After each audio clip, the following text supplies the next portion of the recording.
Okay. I wanted to show an important video today. It's an important discussion I think we have to have, so we're gonna have it. Is it a popular discussion? No. Do I care? No. The race card has been used more times in the past 3.5 years than any other time in my lifetime put together. I have never in my life seen racial divide this great. I imagine you might have seen it in the 60s and 70s, but I wasn't around for that. The racist problem in this country is astronomical. Now, a lot of people talking about, he who must not be named is the first black president, so you can call him the president still. And that proves the racism is dead in America and unites people, and the seas cease to hit the waves and crap like that, and the sun ceases to rise, and blah, blah, blah, blah. Okay. First and foremost, there is a rumor going around. It has not been proven yet, but it may very well be proven. Dwight D Eisenhower's mother was allegedly half black. I saw a picture of her, the Mrs. Eisenhower. Mrs. Eisenhower meaning his mother, not his wife. And she was dark. She could have been Hispanic. She could have been, they call it mulatto. But she looks dark. Yes. So Dwight D. Eisenhower may very well be 25% black.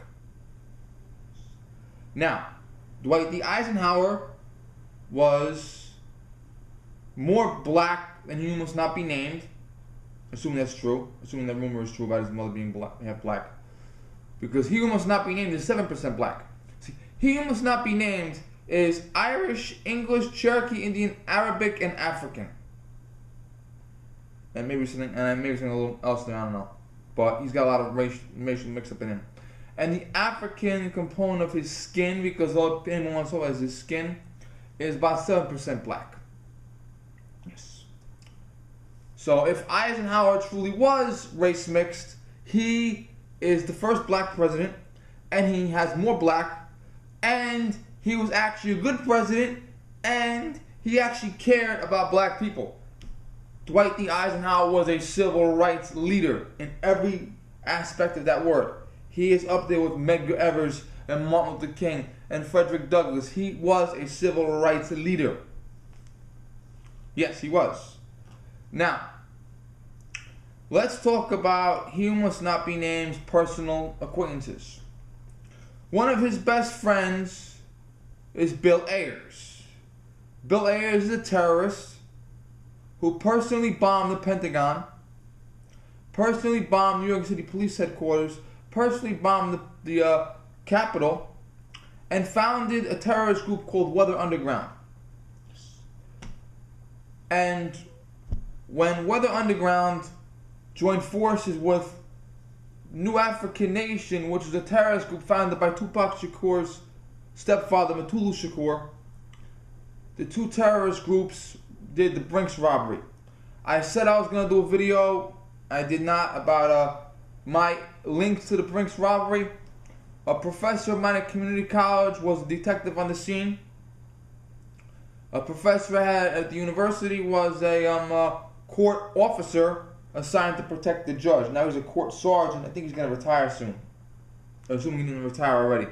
Now, when the Brinks robbery happened, one of the people killed was a black police officer. So, he who must not be named's friend founded a terrorist group.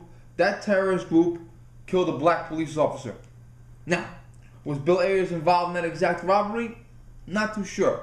But under federal statutes of RICO and racketeering, the hand of one is the hand of all. It doesn't matter if you were involved in that scheme or not. It doesn't matter if you were in the state at the time. It doesn't matter if you were in the country at the time. The eyes of the federal government, if you are a member of a terrorist group or an organized crime syndicate, you are prosecutable for all crimes involved. The hand of one is the hand of all. So yes, Bill Ayers did kill a black police officer. It doesn't matter if it wasn't his hand. He did kill a black police officer. And he who must not be named is friends with Bill Ayers. Well, if we're talking about advancing black people in this country, do we want to kill black police officers? I don't. Do you? Now, he who must not be named political mentor, Robert Byrd, the exalted Cyclops of the Ku Klux Klan itself. Yes, Robert Byrd recruited 150 members of the Klan in an era where the Klan was experiencing a gilded age of terrorism.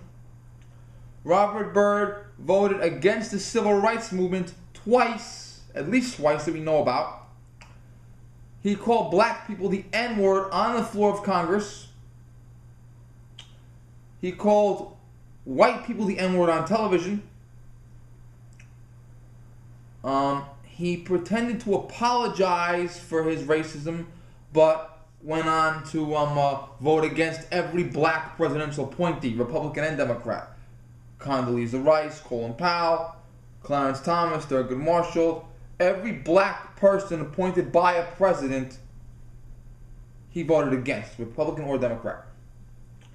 And he made a deal with abortion clinics that he would give them as much taxpayer money they wanted if they promised to keep abortion clinics in black neighborhoods. Now, if you think there's not a racial component to abortion, you need psychological treatment, my friends, because black people represent 10% of the American population, and black babies represent 40% of all aborted babies. He who must not be named hung out with the Black Panthers, even being filmed at a Black Panther rally. Now the Black Panthers want to start a race war. Now race wars are like drug wars, gang wars, and military wars. The innocent die right along with the guilty. Soldiers and civilians will die side by side. Now, God forbid the Black Panthers ever initiated a race war. Innocent people on both sides of the aisle would be killed. Black people, white people, innocent white people, innocent guilty, black, white, innocent, guilty, they all would have been killed on both sides of the border. Okay? So, that's a race war. Imagine that. In this country, going to the street and killing guys because of the color of their skin. And imagine innocent women and children dying right along with the guilty. Black and white. Okay? He who must not be named has like 99% of his friends are white. Does he have some black friends? Absolutely. They're rich. When was the last time you saw him go to a black neighborhood and hang out with the kids? Almost never. And those are his acquaintances.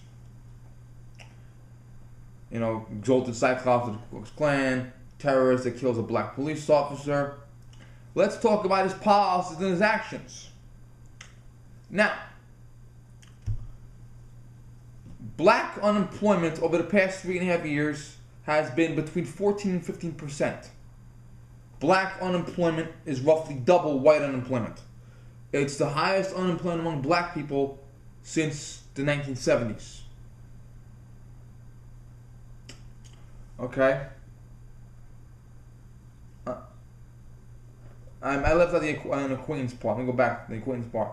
Okay?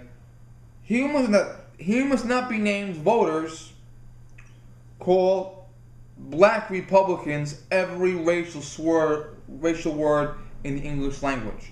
Herman Cain, Allen West, Condoleezza Rice. These people are all called racial slurs because they are black and they vote Republican. And they're called racial slurs by he who must not be named's friends, and he who must not be named is nothing of them. Deneen Borelli, author of Blacklash. She is a Republican. Every single solitary day, she gets an email from a liberal who calls her the N-word. Every single day. He who must not be named has yet to stand up for her. every once in a, maybe every couple of days or so, she gets an email threatening to lynch her.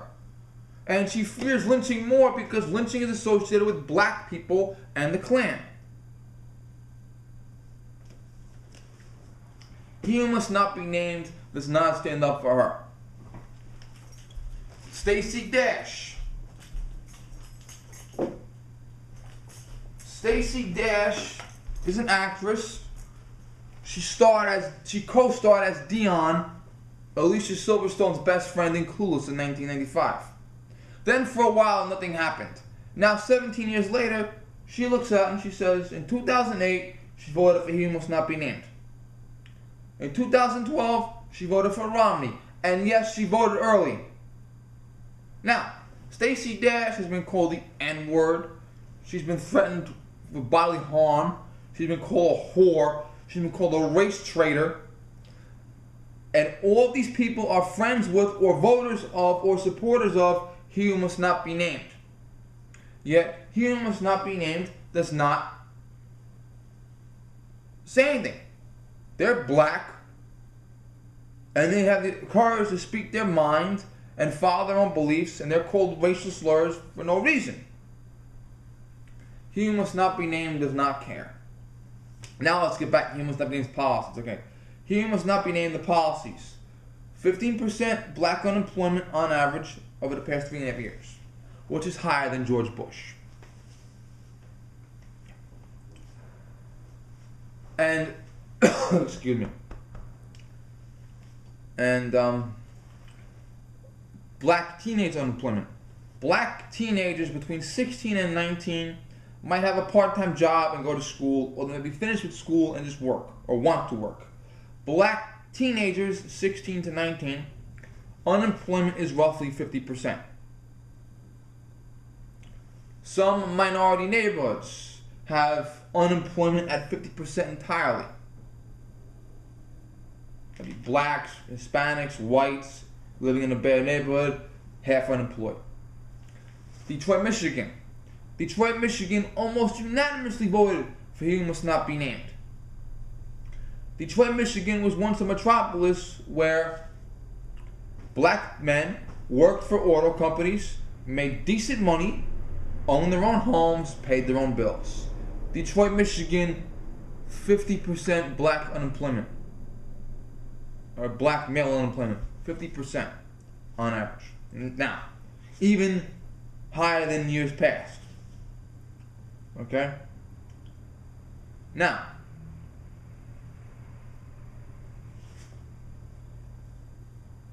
He Who Must Not Be Named made a speech a few years before he, assuming you can say, became president. He Who Must Not Be Named was speaking at a room full of black people. And he told the people, the black people, that this is how much money Hurricane Andrew got in 1992. This is how much money September 11th got, 2001. He said, New Orleans, Hurricane Katrina, a lot of people down there were black. White people too, but black people. There were a lot of black guys in Hurricane Katrina, believe me. He Who Must Not Be Named told this room full of black people something about the Stanford Act, where the Stanford Act means if the state government gives X amount of dollars for disaster relief, the federal government will match it. And he said, when Hurricane Andrew hit in 92, September 11th happened in 2001, the federal government said, don't bother with your share, we'll pay the whole tab. We'll give you all the money you need for disaster relief. He Who Must Not Be Named tried to lead this group full of black people to believe that the government does not like you. He tried to imply racism, even though he didn't say racism flat out, but he tried to imply it. And he said, he tried to sort of turn them so that the black people in the room would fear the U.S. government and would side with him. He lied. The United States government, headed by George Bush Jr., gave the victims of Hurricane Katrina, black and white, more than twice as much money as September 11th victims and Hurricane Andrew victims combined. So he had a room full of black people, and he lied to them to get their support, to trick them, to play games with them, basically, lied right through his teeth. Now, America as a whole, whatever color you are, whatever religion you are, America would not tolerate this racism from a white president. Yes, I did go there. I did go there. He who must not be named gets a free pass because his skin is different colors and he gets to play the minority card or the race card. He gets to do an O.J. Simpson. He gets to say, because I'm a minority, I can get away with it. And he does get away with it. And it's wrong. Now, a lot of people say the dream has come true. Martin Luther King will be so proud of he who must not be named. You people make me sick. By the way, in case you haven't noticed, Martin Luther King's entire family is voting for Mitt Romney. Entire family. There's not one relative of Martin Luther King alive that's going to vote for you who must not be named. Period. Now, the point is, he who must not be named is the number one racist against his own people. Thank you.